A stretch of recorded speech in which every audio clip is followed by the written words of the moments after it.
المصنف في الأحاديث لابن أبي شيبة، كتاب المصنف.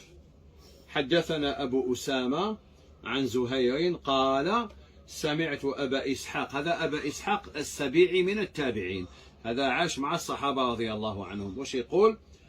أدركتهم، يعني أدرك الصحابة، أدركتهم وهم يعطون في صدقة رمضان الدراهم بقيمة الطعام.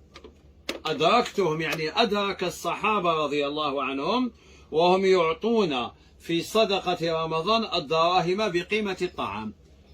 حدثنا وكيع عن قرة قال جاءنا كتاب عمر، يعني عمر بن عبد العزيز خامس الخلفاء الراشدين، جاءنا كتاب عمر بن عبد العزيز في صدقة الفطر نصف صاع عن كل إنسان أو قيمته نصف درهم، أو قيمته نصف درهم. وهنا يتحدث على زكاة الفطر، ما هيش الزكاة العامة.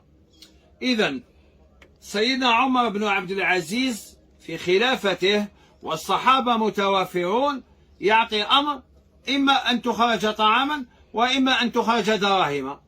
وسيدنا الإمام أبو إسحاق السبيعي يخبرنا أنه أدرك الصحابة رضي الله عنهم وهم يعطون في صدقة رمضان الدراهم بقيمة الطعام.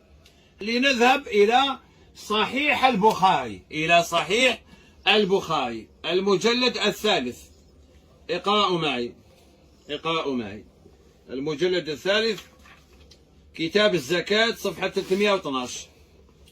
حدثنا محمد بن عبد الله قال حدثني أبي قال حدثني ثمامة أن أنسا رضي الله عنه حدثه أن أبا بكر رضي الله عنه، أبا بكر الصديق، كتب له التي أمر الله ورسوله صلى الله عليه وسلم ومن بلغت صدقته بنت مخاض، يعني ناقة في بطنها جنين تسمى بنت مخاض، وليست عنده بنت لبون فإنها تقبل منه ويعطيه المصدق 20 درهما، 20 درهما، 20 درهما بدلها.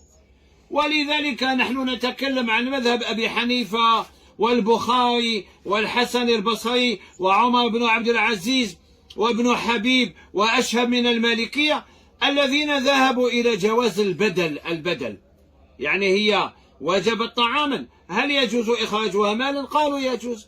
فنحن لم نكذب يا سيدي، نحن قلنا الحقيقة، الأصل إخراجها طعاما ويجوز إخراجها نقدا، وهذا الذي عليه أغلب علماء المسلمين اليوم. فتح الباري شرح صحيح البخاري.